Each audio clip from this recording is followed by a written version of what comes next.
Hey, this is Regina White Favors with Homeless Recovery Tips. And so the topic is make this your last start over. You don't necessarily have to be homeless or suffered and or survived homelessness to make something your last start over. Say, for instance, you were jumping from job to job, and maybe something with a supervisor turned you off, offended you, and you decided to leave, right? And you can get away with that in your 20s, somewhere between high school and up to your 20s, but it sets a pattern of behavior that when things don't go well for you, you decide to leave, you jump and leave. Eventually, you're going to have to get somewhere and sit down, and that's another video where I discuss that as well. But if you look at the job situation, when you're starting out, you're trying to find yourself. You're trying to find the best place that fits you, the right place that works for you. And sometimes you're not going to find that early. Sometimes you're just going to have to work a job, earn some money, stack and save, spend a little bit or whatever, and then plan your exit from that job to another job versus quitting on the very same day a supervisor offended you, right?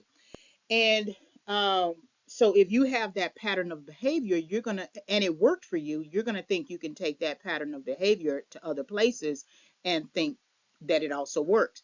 The problem with that is, the problem with that strategy is though that somebody's going to call your bluff. It could be a job that you really want, but you used a previous strategy that I can quit and I can leave, and they're going to call you a bluff, and then you leave, and then you're going to get alone with yourself and reflect on that strategy and realize you should have kept that job. Sometimes you don't get another opportunity at something when you sort of have messed over it. But when you're thinking about recovering from your homelessness, you start and stop and start and stop and start and stop. And sometimes you start something and endure it and then stop, and then you have to start all over again.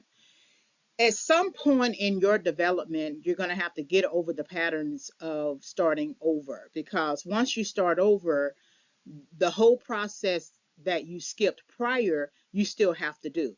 And that's why I say being making the wrong decision, there's a recovery time that takes too long, right? Because it's not just the one decision that you messed up over, it's a root cause to that decision that you're not going to have to reflect and go back and respond to and address. Because if you don't look at your decision making from your 20s, your 30s, and your 40s, you're going to find that same type of strategies, those same types of strategies you used during those decades of your lifespan in your 50s, 60s, and 70s, and you don't have that kind of time to fight those types of life battles.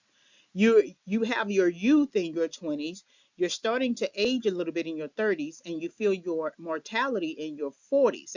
Honestly, those really are the 3 decades that you need to spend a little bit more time preparing for your 50s, your 60s, and your 70s. So when you're thinking about this, and here it is, you may be homeless at 20, you may be homeless at 30, you may be homeless at 40. But if you're homeless in your 50s and 60s and 70s, that means you have a pattern of starting over, and that has become such an addictive strategy for you that you don't know how to endure anything. And when you get to your 60s, you just don't have that kind of strength. Even if you exercise well, you don't have that kind of strength to keep enduring starting over. You feel the you feel like, oh, you feel the euphoric feeling that comes with starting over, like people who start over in relationships, right? They get out of one relationship, they jump into another, and they get all that funny love bombing feeling that they feel, but then it dies down. It's like a person who takes a drug and they get that first high, but they can never get that high again every time they start over taking a new drug, right? So make this your last start over. Don't look at this opportunity to overcome your homelessness as a way to see if it works, and then if it doesn't work, I'm just going to leave, right? We have that attitude. That's a mindset as well. If it's not going to work, I'm not. So we will self-sabotage. We will do all that we can to try to lose it. How many times people have been able to get on program and then get access to housing, permanent supported housing, and then when they get the housing, they set themselves up to fail. Somehow they don't pay the minimum amount, even though they have a job, or even though they may receive um, a disability check or a retirement check. Somehow they don't pay what is required, which is nowhere near what it would be required if you didn't have that in the system as a way of benefiting from housing. If you had to go by a job, if you had a job that paid X amount of money and the apartment was based upon a job, you wouldn't pay $100 a month, or you wouldn't pay $600 a month, unless that is the rent cost for certain places today. But rent is going up, so it's not. You'll be hard pressed to find anything at 650 today. It would probably be at 850 or more. But get into the place that you choose, whether it's a extended stay for a time, or or if you qualify for an apartment, or if you get on program that gives you an apartment or gives you access to resources to get an apartment, then stay in it, believe in it. Don't think that it's working against you. Don't think that the money that you have to pay is the system conspiring against you. That's what the system requires. It requires you to pay rent. It requires you to pay renter insurance, lights, utilities, etc. That's what it requires. It's not working against you. It's not saying that um, we're going to kick you out, so quickly just because you don't pay. They can kick you out, but make this your last start over. Get it out of your mind that you have to start over if something doesn't work out. Get it out of your mind that you have to start over because you feel like you've been offended by your caseworker, right? Get it out your mind that you have to start over because you don't think your supervisor likes you. Who cares whether the supervisor likes you or not? Right? They're supposed to do their job concerning you. And that's all that matters. Who cares if the caseworker doesn't like you? Now, if the caseworker is trying to provoke you to anger, that may be a different situation that you have to address.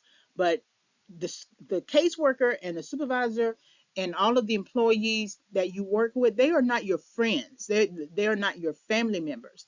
So you don't have to have certain expectations of them just because you are coming out of homelessness, or you are now recovering your life and you're trying to do better, and they should understand, and they don't know where you come from, and they just don't understand. It's none of their business in the first place. You don't need to tell them that you struggled with homelessness in your past the very first time you meet them. You may mention that much later in your relationships with employees, and sometimes you may not, or you may mention it with friends, etc., whatever, but they don't need to know that right off the bat. Because if you did struggle with homelessness and then you overcame it, that is a testimony, and sometimes you want to share your testimony. Nothing, no problem with that. But when you're first coming out, solitude is your best bet. Solitude, reflecting, maybe writing, journaling, anything like that to keep your mind, trying to decorate your place, going to work every day, maybe taking a class or two at the community college level, doing all that you can to be productive and contributing to where you are until you can do better.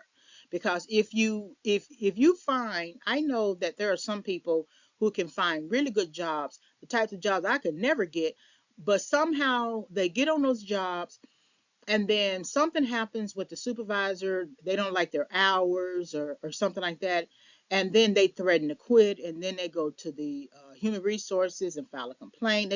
They do everything to then lose it. They took all that time to try to find a job, to get the job, to work on the job, to sign papers and get a paycheck, and then they turn around and lose it on purpose. That's on purpose, because people are going to offend you regardless. And sometimes people don't know that they are offending you. Sometimes people don't know your triggers. It's a trigger for you, but they're just making a regular statement. And then there are times that people actually are trying to provoke you to anger. They see that you're a nice person. They see that you have struggles, because sometimes struggles still are on you. Until you can get to a better place in your life, you can tell when someone has struggled with something. You don't know what the something is. And so sometimes people will provoke you to anger. That's why it's not always a good thing to bring people that you work with to your home, because then they find out what you got, who you are, and how they can turn around and try to use you. That makes you vulnerable. And then once you let them in your house and all of a sudden they need a place to stay, first they come over and spend a night and watch a movie, and then all of a sudden they're spending a night every week, and then before long they are now living with you, and you didn't even know that they were living with you. Let me stop by your house. Aren't you home? Let me stop by your house. Girl, I don't have time to go all the way across town. Can I stop by your house and take a shower or something like that? They actually get that bold. And once that happens, you bringing in someone who is now going to distract you from your purpose. It's going to mess with your finances, because then if they're going to live with you, they're not going to contribute any money. They never do. And then they may bring in another person like a boyfriend or a girlfriend, and then now you're set back, and now you done brought people into your house that are not supposed to be on the lease, which now will create an opportunity for the lease for the apartment landlord to kick you out, and now you're going to have to start over again, right? So that's something that you want to think about when you are recovering from your homelessness, and exiting this life setback into now entering a place of overcoming setback and then leading to recovery, that you don't have a lot of time to keep starting over. You just don't have that kind of time. Before you know it, you are 30 years old, and before you know it, you're going to be 50 or 40. We'll just say 40. And then before you know it, you're going to be 50. And so the time is passing by a lot quicker. And the more productive you are now is much more important than volunteering your time with people who are not going to be productive or not be contributing to your life. So this is homeless recovery tips. Make this your last start over.